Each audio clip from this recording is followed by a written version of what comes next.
Okay, everybody, I have a story to tell. It's about one of our dogs and what happened. And it's an important story for everyone to hear who has a dog. We've been rescuing dogs from South Korea since early 2018. Mabel wants to tell the story with me. We've been rescuing dogs from South Korea since early 2018 as part of our Freedom Flyer program. And these dogs are being rescued in South Korea by our rescue partners at Korean Canine Rescue. They save dogs from animal shelters, sometimes dog meat farms, sometimes hoarding situations, sometimes puppy mills.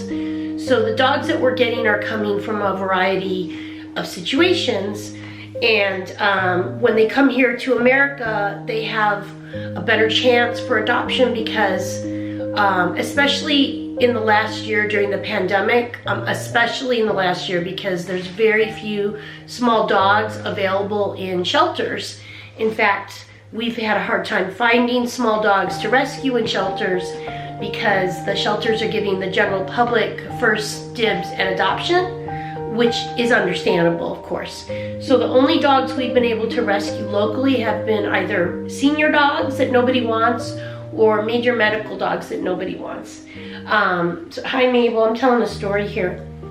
Thank you for being so close, and no personal space with this one. No sense of personal boundaries. She's right up in here. Anyway, we got this little dog a few weeks ago from South Korea. His name is Teebo. Teebo was rescued. Okay, gosh, I gotta go back. I gotta rewind and tell you the backstory of Teebo. Let's tell Teebo's backstory, okay? Thank you, Mabel. You're a good listener. She's a good listener. There was a huge hoarding situation in South Korea, and it had been going on for many years. I think at the height of how many dogs they had, it was this property, it was all dirt, rural, outdoors. I think at the height of the hoarding situation, they had 2,400 dogs. At least that's what I've been told. And for years, animal rescuers were trying to get the government to shut down this hoarding situation. And the government wouldn't do anything about it, and then it just got worse and worse and worse. And finally, in September of 2019, the rescuers successfully got the government to shut down the hoarding situation. And so what they did was they gave control of the property to animal rescuers. And so at the time that animal rescuers were given control of this property, there was 1,800 dogs living there.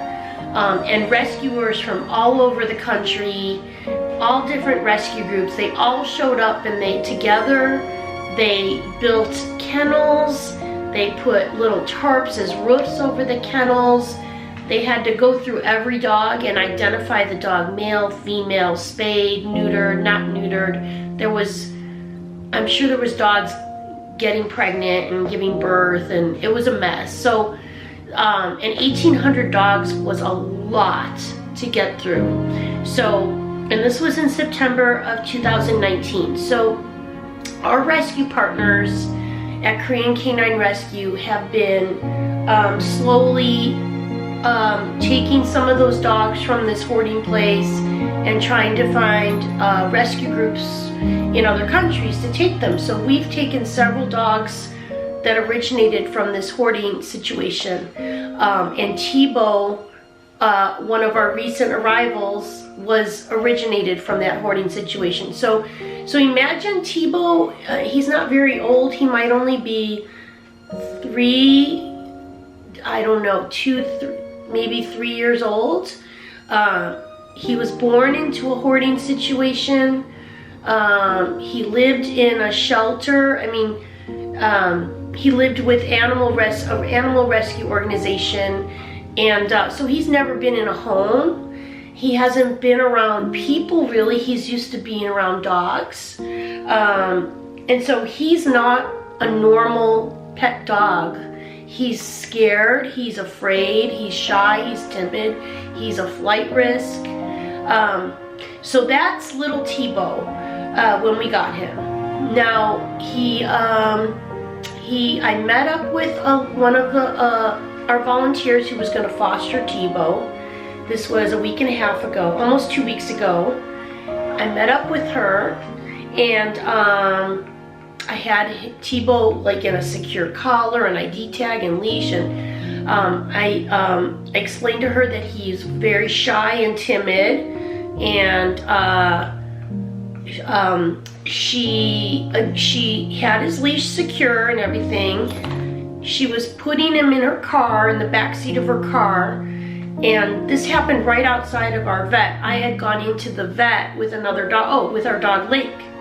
I was bringing Lake inside to drop her off for her surgery. So our foster volunteer was putting Teebo in the back seat of her car, and as she went to close the car door, he slipped out fast and he took off running. And I was exiting the vet office when I saw Teebo running through the parking lot where our vet is. The foster volunteer running after him.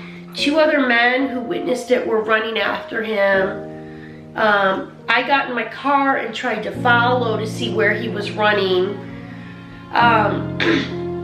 All these people were running and chasing him, yelling, "Teebo, Teebo, Teebo." He got out onto a busy street. He crossed a busy street. He crossed the busy street again.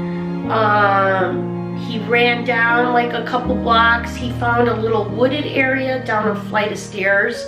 He went down to this little wooded area, and by now we had more people showing up to help us look for him. We had like 1, 2, 3 more people. There was a couple people from the boarding place that he'd been at that knew him. They showed up, and we were all walking around calling, "Teebo, Teebo, Teebo," trying to find him. We were putting up flyers. We printed up flyers at our vet's office, and we're taping flyers up with his photo. And then one of the volunteers got within 25 feet of him, and then as soon as they got closer, Teebo took off again, and he had his leash on the whole time too, so we thought if we could get close enough to stand on his leash, we could catch him, but he was way too fast for any of us. Then he crossed another busy street. He ran up a steep hill. I mean, a steep hill, and at the top there was residences. All those residences had fenced in yards, so he was walking back and forth.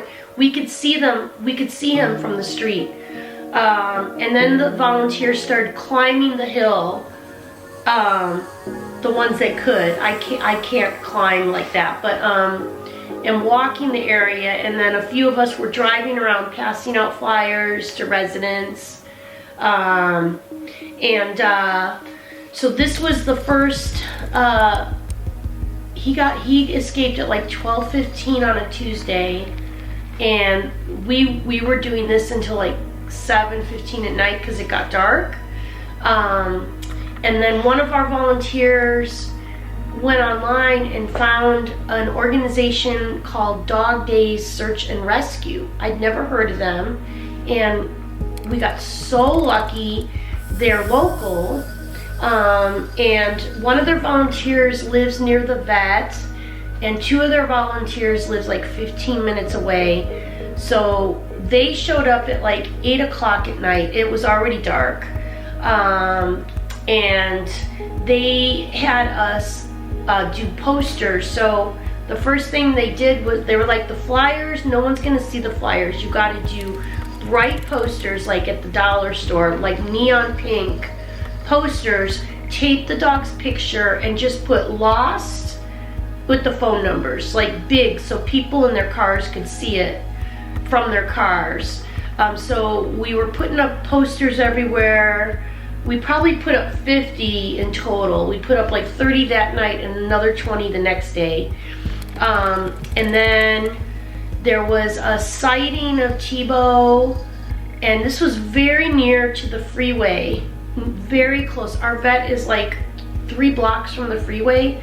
So there was someone sighted Teebo and saw our poster at like 8 o'clock on Tuesday night. They saw him cross the street, and then he just disappeared, and it was night out. So the search and rescue ladies were, the first night they walked around, they were looking for him. They have this like, it's like an infrared binoculars that can see heat. So in the dark, they were looking for heat, and they couldn't find him. But they told us that everything we did was wrong. And this is, everything we did was what I think is the natural instinct of someone who's trying to catch a lost dog, is to walk the area, canvass the area, call the dog's name, Teebo, Teebo, Teebo. Chase the dog if you see it.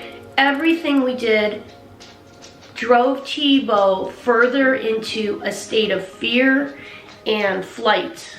So we made it worse. So basically the search and rescue lady said, you have to be quiet. You can walk the area. Don't call his name. Be quiet. If you see him, don't go after him. See him, and we have to just keep him in the area and not scare him so much that he leaves the area. And we also left like some food and water, and they told us, pull the food, don't leave the food out, because they want him to get hungry enough that they can attract him to walk into a trap. So the first night they set up, we didn't know where he was exactly that first night.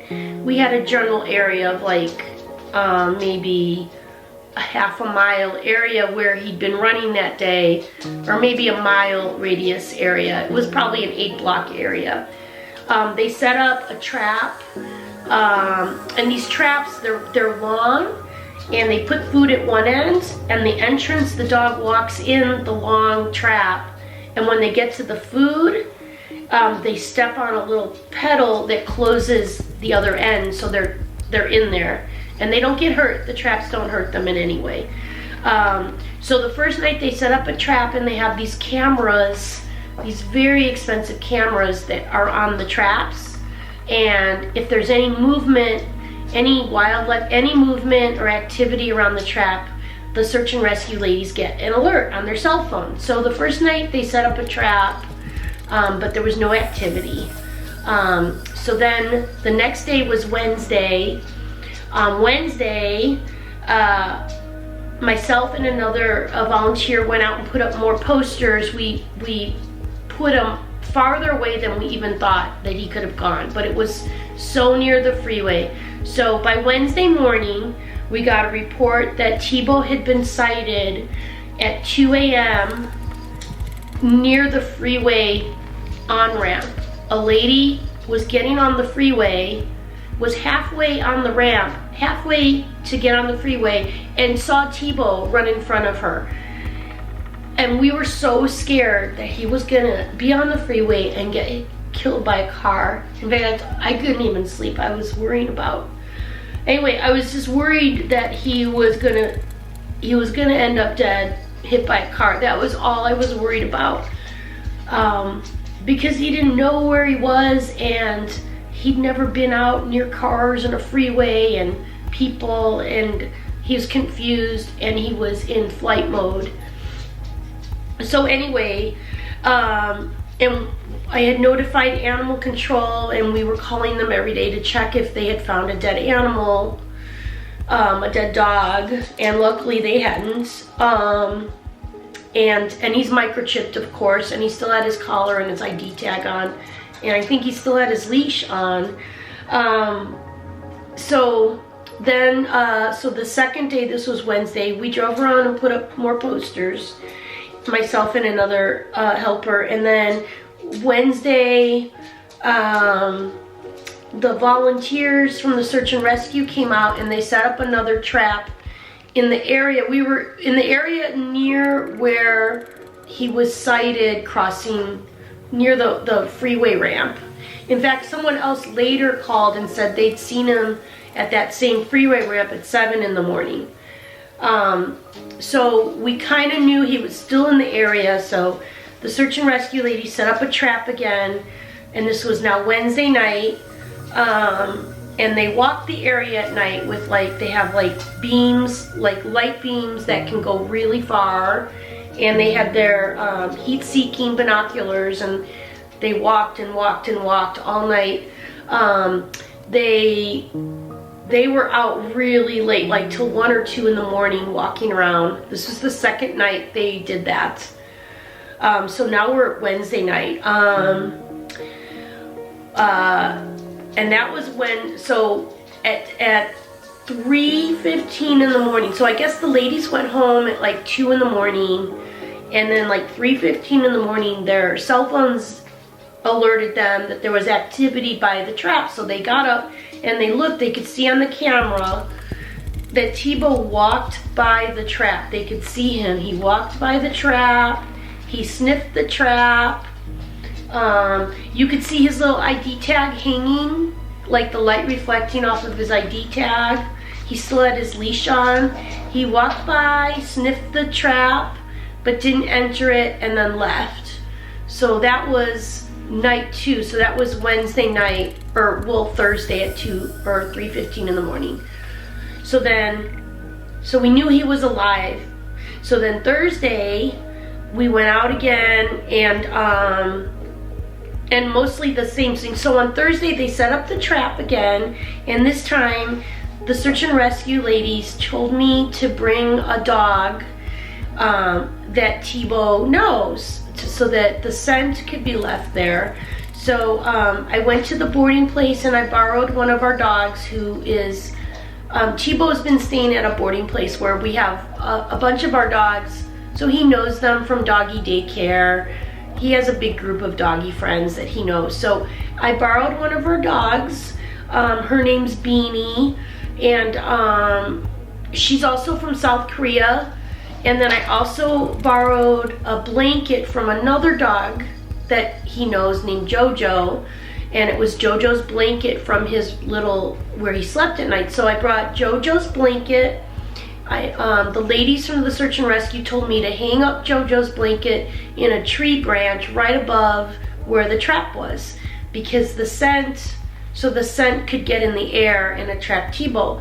And then they instructed me to set up Beanie in a crate right next to where the trap was. So I brought a crate, a wire crate. I put Beanie in it. It was really windy and cold, and Beanie was scared and shaking. I hated leaving her there. I put a little sweater on her, and then I covered 3 sides of the crate with blankets so that only the one end was open to get her scent. The goal was to get her scent out there to see if Teebo would show up. And then I was told to not sit there next to Beanie, to take my car and move it a little bit further away. So I had to park my car from where the trap was and where Beanie was in the crate. I had to be out of sight. So it's hard to describe, but I parked probably, I could see that no one could go in there because it was an industrial area, but I was parked far enough away that I didn't have eyes on Beanie's crate. But then I set up a little camera on her so I could watch a little live stream of her sitting there, and it was so hard because she was sitting there shivering and shaking. It was breaking my heart. And I thought, Beanie, bark, bark for me, bark. I was hoping she would start barking her head off, and she didn't. I'm like, Beanie, what kind of beagle are you? You're supposed to bark. We need you to bark so Teebo hears you. She just sat there and was quiet. And then after about 90 minutes of this, the search and rescue ladies told me I could take Beanie back to the boarding place. They had me walk her around though, so that her scent on her pads of her paws would be left all over the area. And I also walked around another dog named Brady. I walked him around the area so his scent could be left behind. And then I took some of Teebo had some favorite treats from the boarding place. The dog trainer uses these treats, and I sprinkled them in the crate over where the food was. So, I'm sorry, the trap. Hi, Mabel. So I sprinkled these treats that were his favorite treats into the trap over the end where we wanted him to go. And the search and rescue ladies had this trap set up. They had, from McDonald's, they had a little like sausage patty, and they put it on a string and hung it so that the wind would blow the odor. And they put little McDonald's pancakes in there and some other food. And then they got chicken broth, and they made a trail of chicken broth from the trap all the way down to the street where Teebo was last seen. So they made a trail of chicken broth scent. And then they also sprayed this stuff. Oh gosh, what was the name of it? Something, smoke something. And it made the air smell like barbecuing, like you're barbecuing. And then, so they left the trap there with the camera on it, and had me take Beanie back to the boarding place and go home for the night. And so this was now Thursday, and he'd been missing since Tuesday. He got away Tuesday at 12:15 in the afternoon. So now we're going into Thursday night. And I hadn't been sleeping because I kept thinking I was gonna get a call that he was, I just kept thinking he was gonna get hit by a car. Anyway, so at 3 a.m. in the morning, this was Thursday night, well, it was 3 a.m. Friday, now it was Friday morning. 3 a.m. I get a phone call from one of the search and rescue ladies, and they said, we caught Teebo. Teebo's in the trap. And I just said, is he alive? Is he alive? I just went, is he alive? And they're like, yes, yes, we caught him. We see him on our camera. He's in the trap. We're heading there now. And I was so relieved and so happy. And it felt like, oh my God, I was just so emotional. I really just didn't think he would come back alive. And so they said, just stay home. We're gonna drive over there now and get him. He's in the trap, he's safe. We're 15 minutes away. So they got dressed and they drove over there and got him, and they didn't take him out of the trap. They just lifted the trap into the back of their minivan because they didn't want to risk him getting loose again. So, and then they drove to my house. They got to my house at like 4 in the morning, I think. And then they parked in my driveway and then carried the trap into my garage. We closed my garage door. There was no way we wanted to risk him getting out. Closed the garage door before we opened the gate to the trap to let him walk out. And then he looked scared and a little nervous. And then he took a few steps out, and then he wagged his tail. We haven't noticed it because. Oh my God.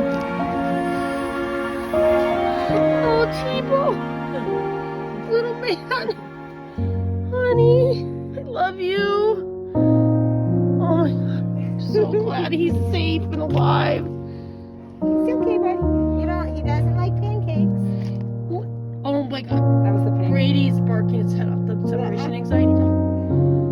Hi, bud. You ready? Oh my God, so many people have been worried. Come on, little dude. You ready? I'm ready. I can't believe he's calm. I'm gonna bathe him. You wanna just put him down here? Alright, I'm gonna close the garage door. Teebo, we're gonna give you a little bath. Oh my God, he's so dirty. Look at all His leash used to be purple. Yeah, it looks great. He's probably been dragging through all the water. Oh my God. Teebo. Okay, so Hi there, Teebo, I love you.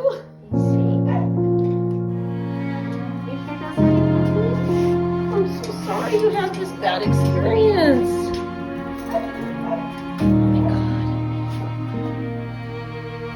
Oh, this is all wet. Oh, Actually, honey. is it broke? He's so scared. He's so scared. baby. Hi, Teebo. Hi, you're safe now. We got you.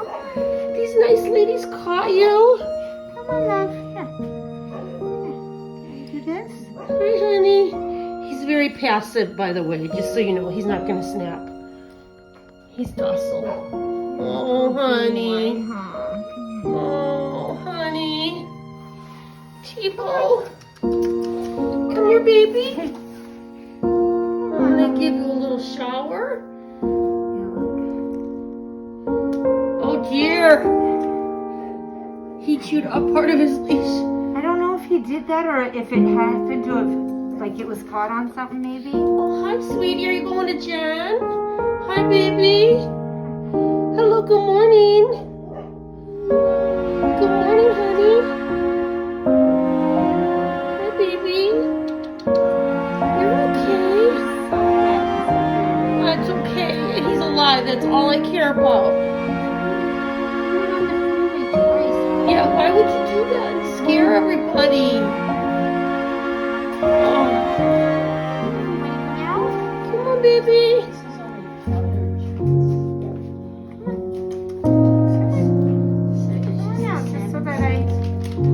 You want to do it at your own time? You want some salmon? Salmon? Look. That's what he ate. Like, so all Salmon, yummy. Hi. Hi, baby, I love you. the other handle. I love you. Oh, Teebo. I'm so happy. I didn't think he'd come back alive. Teebo, I love you. I know you barely know me. I love you so much. It's okay. Once he gets back to Laughing Dog Inn, he'll reset because he knows them and the place and his doggy friends, and then I think we're gonna hold off on adopting him out until we can just get him back to okay, he's sniffing. Look, he smells the those are the creeps from South Korea. He's smelling. Oh, look at the nice treats. Hi, sweet little man. I'm so happy. Thank you for not getting hit by a car. Thank you for doing that for me, okay? Yeah, I couldn't have survived it. Love you. It all fell apart today. Oh my God. I know, he's got a tail wag. He just had a tail wag. Hi.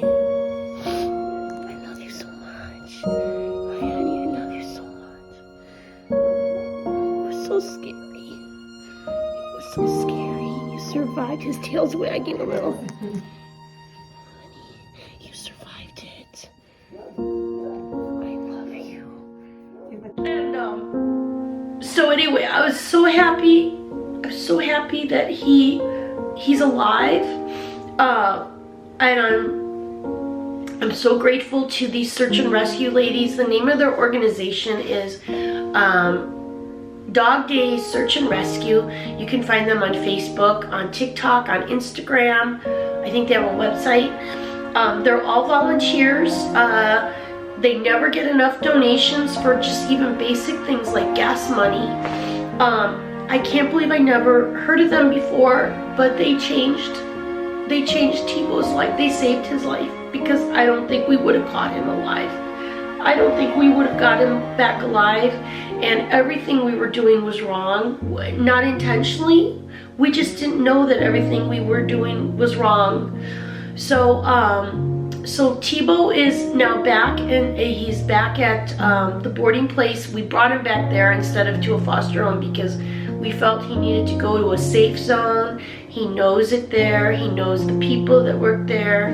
He knows the other dogs, his little friends from doggy daycare, and he is up for adoption, but we are gonna really look for the right dog-proof home. I think a home with not an apartment. I think he needs a solid, secure property, a yard, a house with a yard that there's no way he can escape, no way he can escape out a front door. So anyway, I want to tell you a little bit about these search and rescue ladies. So they don't ask for money, and they really should be. And they don't get paid. They have day jobs. All of them have day jobs, and yet they were out every night for Teebo. They went out every night till like 1 or 2 in the morning. They were out walking around. In fact, they did multiple shifts. They would come out in the daytime and help put up posters, and then they'd go back after dark and walk around with their little light, the heat-seeking binoculars. I don't know how they do it. They don't sleep. I don't know how they do it, because I couldn't do it. I just couldn't be up all night doing that. And I asked them, you know, how do they pay for gas and what do they need? And they're like, well, we've been trying to raise money for a minivan because the one we have is really old, and they're taking long road trips to go try and help dogs. And they're like, you know, we don't always even get donations to pay for gas.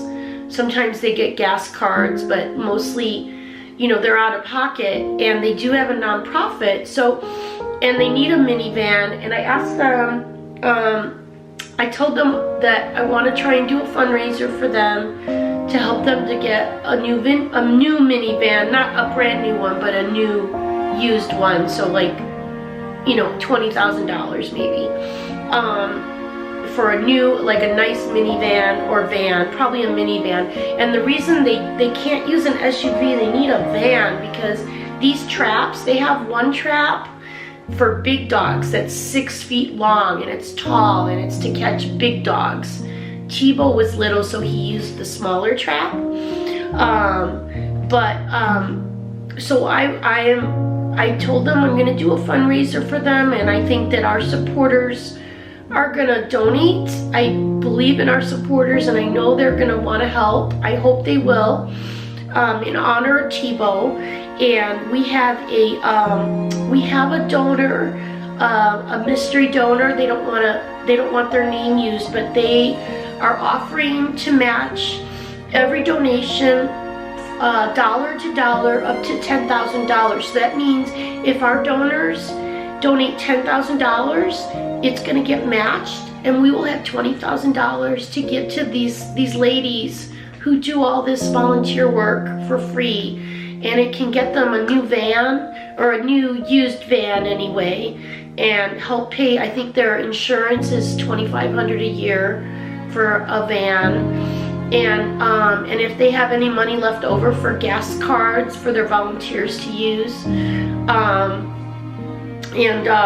so my goal is to raise this money for them as a thank you for saving Teebo's life. Teebo would not be alive right now if it weren't for them. I know it. He was so close to that freeway. I don't know how he is alive. Honestly, I don't know how he survived 3 nights out there by himself. I don't know how he survived, but I owe these ladies so much for what they did to save Teebo's life.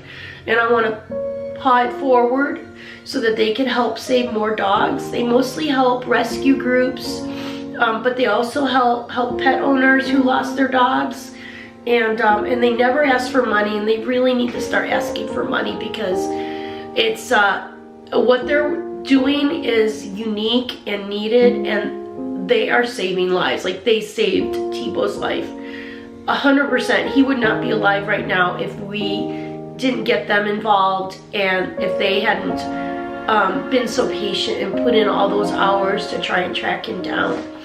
So I'm gonna put up a donate link for the matching campaign, and I feel like the Camp Cocker supporters are gonna come through. I know they're gonna come through. I really want them to come through for these ladies. And if you really want to see some of the good work they're doing, go on their Facebook page. They just helped rescue a dog up in 2 hours from here, 2 hours away, up in, it's called the Grapevine. There was a car accident and a dog escaped.